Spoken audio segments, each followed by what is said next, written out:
This presentation will just give you an introduction to what is leadership. Before defining it, let's just ask a question: why do we need to talk about it?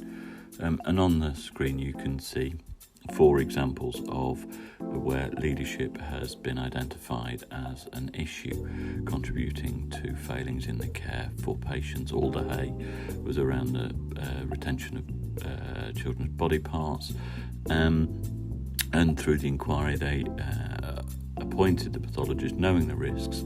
There was no follow-up, monitor or review of complaints. There was no leadership around and management of the situation. Bristol Royal Infirmary, with high infant mortality rates following cardiac surgery, was clearly identified as a failure in leadership at that time. Mid Staffordshire NHS Foundation Trust is fairly well publicly reported in terms of the failings at that hospital trust, whilst it applied to become a foundation trust, saw a cutting of costs and a reduction in staff having an impact on care. And finally, and more recently, there's the Furness Hospital in Morecambe Bay, where the inquiry found lethal, shocking, unacceptable, dysfunctional failures at every level of terms used in that inquiry into maternity care at the hospital.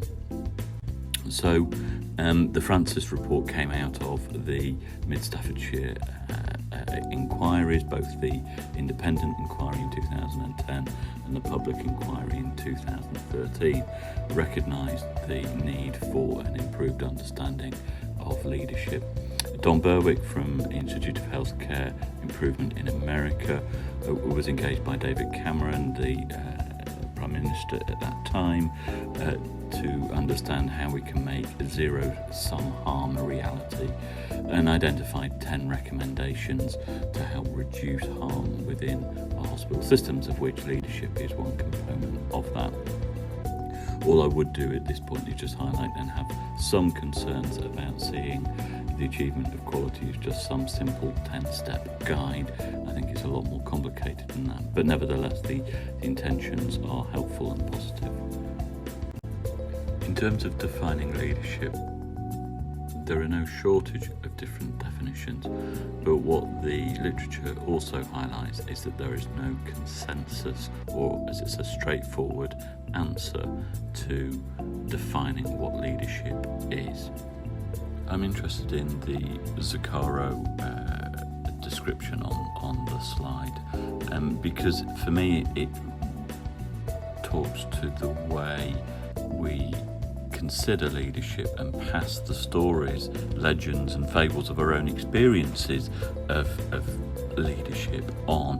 And through their work they identified 4 memes: leader as warrior, leader as problem solver, leader as politician and leader as teacher. And within each of those there are descriptions as to the types of leadership. And I should say that the term meme isn't in the current cultural appropriation of the term, but actually draws from Richard Dawkins' use of the term, meaning modelled on genes or to imitate, is the definition of meme used here. So defining leadership is not straightforward. As I've said, there is still significant quantities of leadership, so let's have a look at what is consistent between them that might help us understand what leadership is. From perspectives, there are 3 different ways of which leadership is often presented. One is the leader-centric, so defining the individual characters, the charismatic nature of the leader. The second way of thinking about leadership is actually defining the leader by the relationship with those people that follow. So the notion is a leader can't lead without followers, so it's around understanding that mutually dependent relationship. The third component sees the leader operating in a much more complex environment of relationships, not just a hierarchical sense of leader and subordinates, but the much more matrix and complex organisation systems that we work in. Across all of those, the common themes that come out in terms of leadership, it's around having vision, generating trust, being an expert communicator, and creative in terms of building opportunities and solving problems. But for me, what this literature identifies is that what leadership is very much a personal construct. It's something that we generate through our understanding and our experiences. And that point is echoed by Northouse here. Maybe we can help in terms of our definition by understanding what it's not, and that leads us on to the question of what's the difference between leadership and management. And leadership certainly has been discussed for a long time, whereas management is a relatively new construct, one that developed in the early 20th century as the growth of the industrialised nations continued, and organisation and management was a fundamental part of that.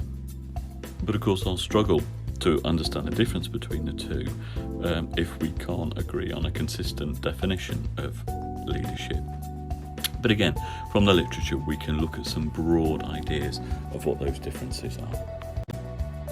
In a leadership text from Barr and Dowding in 2016, they've set out these two broad differentiating characteristics of both leadership and management.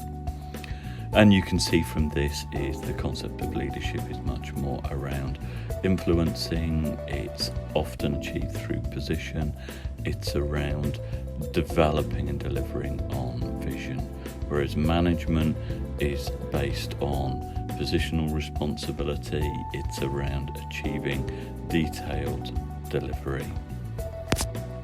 In reality, this differentiation isn't as clear and as stark as it seems, and therefore we will find people in roles that undertake both leadership and management functions at the same time. There's overlap between the two of them. But this does give a reasonable overview of the two components, and for me the important step is to be clear about what you want to achieve. How you get there and with whom is then part of how you want to deliver your quality improvement, and which approach you take, be that leadership or management, is then absolutely focused on the outcome that you want to achieve. For a more detailed overview of a leadership model, I'm going to refer to the NHS Leadership Academy's model for leadership in the NHS, in which it sets out 9 behaviours of 9 dimensions of healthcare leadership, which draw from the leader-centric perspective and picks up some of those common themes that we've spoken about already. And the dimensions are leading with care, sharing the vision, influencing for results, engaging the team, evaluating information, inspiring shared purpose, holding to account, developing capability, and connecting our service. The framework provides a behaviour-centric approach, so focusing on the qualities of what they consider to make a good leader and the relationship between those different dimensions. The detailed framework is available on the course sites under the resources within this section, and it does help to explain and provide examples of what these leadership dimensions mean, and it is worth a look.